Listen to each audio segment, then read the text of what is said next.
I think it's the level of leadership, someone that comes to work every single day. And obviously with his career, he could take reps off. He can kind of wait to play in the game days, but that's not his personality. He wants to be out there.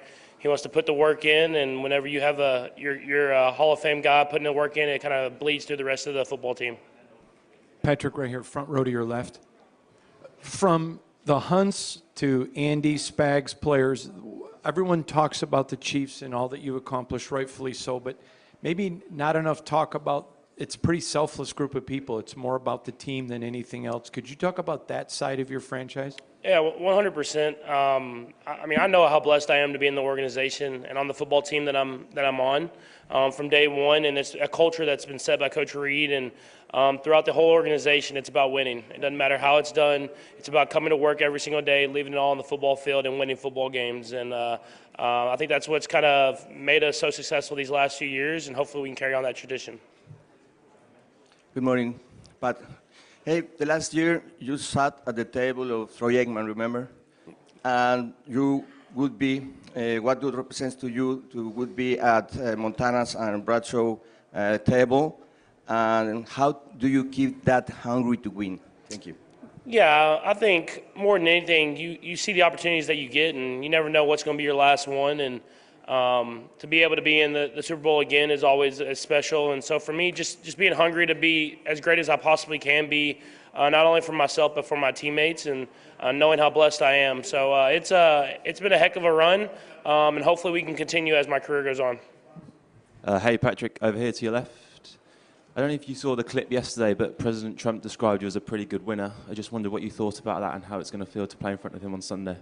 Yeah, I mean, it's always cool to be able to play in front of a sitting president, someone that is at the top position in our country. And so I didn't see that clip, but obviously it's cool to hear that he's seen me play football and respects the game that I play. Hi, Patrick. First off, congratulations on a great season. I've been sent on a mission by an elementary school teacher by the name of Mary Crippen. She's incorporated her entire curriculum in the NFL football this year and done a great job. The NFL community has showed a lot of love in it. Now, she has one student, okay, by the name of Joaquin, who's been rooting for the Chiefs all season, but he's in an environment that may not share those same sentiments. What message would you give to Joaquin? Yeah, Joaquin, man, I appreciate the support. Just know that the Chiefs are rooting for you as much as you're rooting for us. So we're going to try to go out there and make you proud, and we appreciate that you're supporting us in a hostile environment sometimes. Hey, Patrick, up front to your left. Can you just tell me how you're feeling mentally as the days get closer, and how you're able to stay level-headed when you're trying to perform your best, especially on the biggest stage this Sunday? Yeah, I mean, I feel pretty much the same. I think you stay so busy here that you don't really realize the magnitude of the game that you're playing. But I think it comes with the experience, knowing what the week presents, knowing where you're going to be at, and then try to keep it as close as you can to the routine that you always have. So we're excited for the game, and we're excited to get back to more and more higher leverage, higher level practices, and get ready to go out there and play our best football. Patrick, over here to this side. You guys, it's well known that you guys have had tough training camps to start the year and OTAs. How have you guys been able to maintain maybe that discipline, that hard work, even as you've won?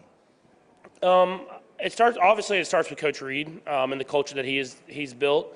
But I think through this entire team, you have a lot of guys that love the process of starting from the bottom and having to build your way back up there.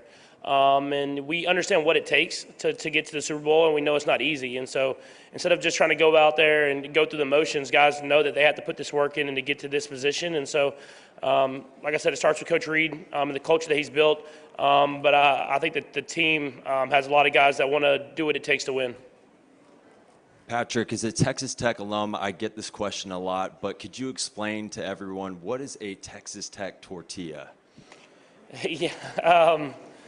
It's tradition. I think that's the biggest thing is when you're on that football field and you get the tortillas thrown out the kickoffs or kind of throughout the football game or after big plays, it kind of just shows that the fans are into it, and it shows the love that the Red Raiders have for their teams. And so tortilla, it's obviously funny and something that people think is cool to see, but I think more than anything, it just shows the love of the fans. Have you ever tried one?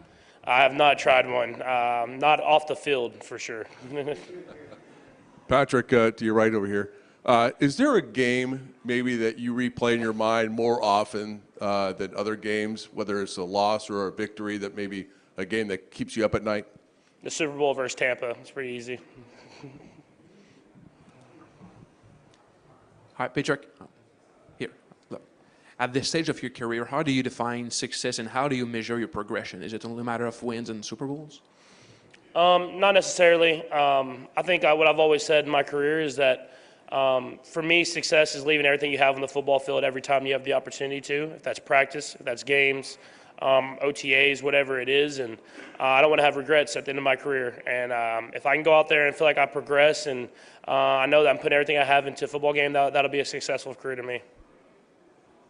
Hey, Patrick, NFL honors tomorrow night. Looks like Jayden Daniels is going to win Rookie of the Year. Just curious what you thought of Jayden's play this year and kind of the offense Cliff designed for him. Yeah, I mean, extremely talented. But I think from watching the tape, especially watching the games that he played against the Eagles this year, it was cool to even see his progression throughout the season from the games that he played. And you could tell he got better and better. And that's what you want to do in the NFL is you can be talented, you can make all the throws, but can you progress and can you learn what defenses are doing to account for you and get better from that? And it seemed like he did that all year long. And it's going to be just the start of a great career. So extremely talented, great football player, and deserves all the honors that he'll get. Patrick, here.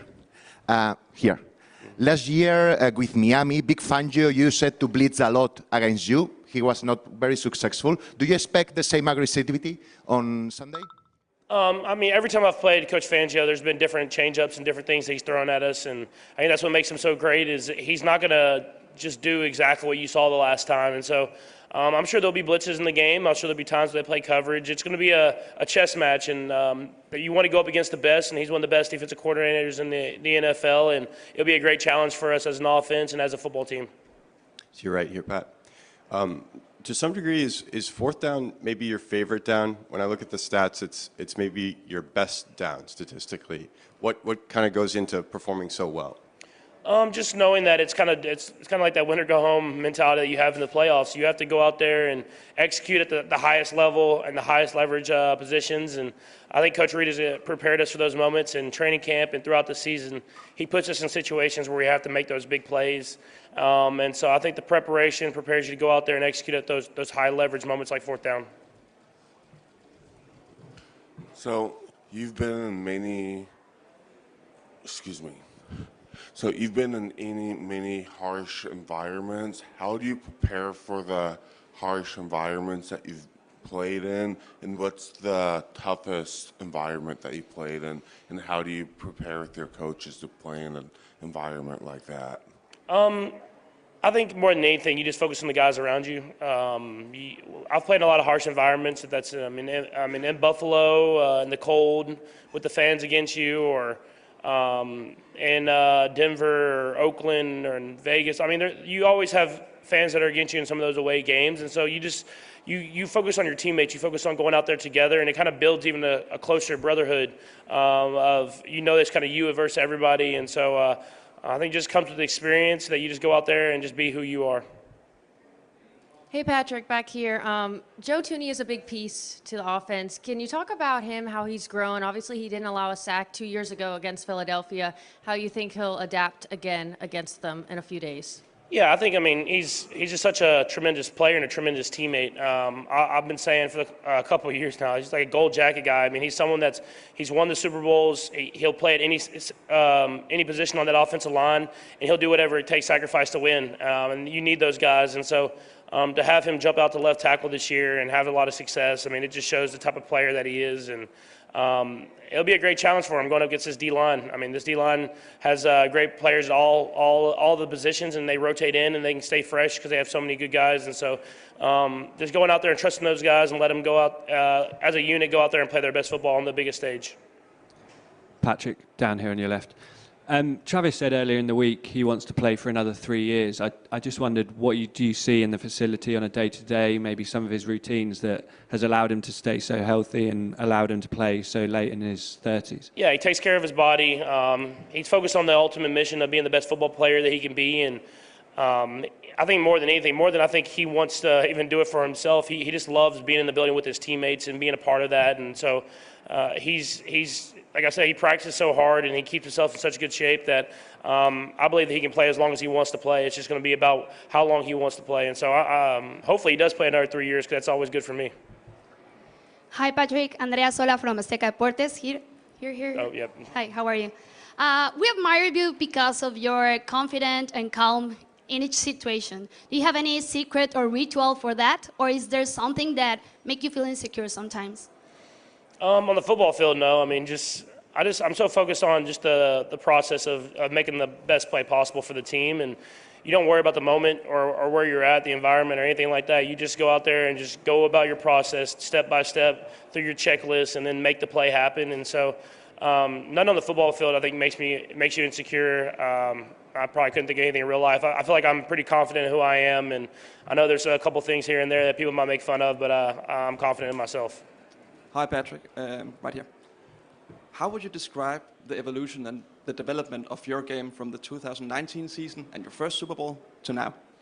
I think just more experience, more of knowing what the defense is trying to do to stop us and getting the football out of my hand. And I was always looking for the big play, and that had a lot of success. It was a lot of fun to watch, but I feel like now I can kind of focus on the successful play. And you want to still hit those big plays and have those big touchdowns, but whenever it's not there, getting to the check down or the guy underneath and letting them make plays for us. And so I think that's been my biggest progression throughout my entire career.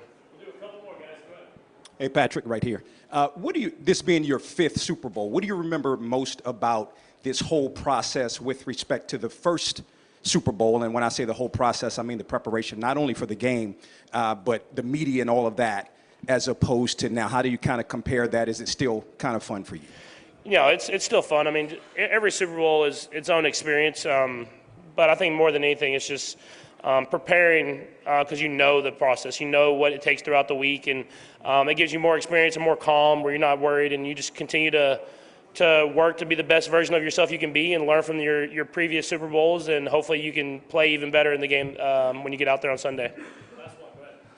Thanks. Hi, Patrick. I've covered the NFL for over 40 years, and I've seen a lot of great quarterbacks throughout. But one of the guys that stands out to me is Joe Montana. He won Super Bowls with the 49ers, and he nearly got one done with the Chiefs. What are your thoughts about Joe Montana, and have you been able to learn anything throughout the years watching this guy play? Because he's certainly in the Hall of Fame. Yeah, I know, a legend of the game. I mean, I think what made Joe such a tremendous player was how calm he was in these big moments and how he could continue to elevate his teammates. And so I think that's what I've learned more than anything is just whenever you're in the face of adversity, don't show it. Go out there, just be who you are, and be cool, be confident. And I think that bleeds through the rest of the football team. And so that's what I think I've learned most from Joe Montana.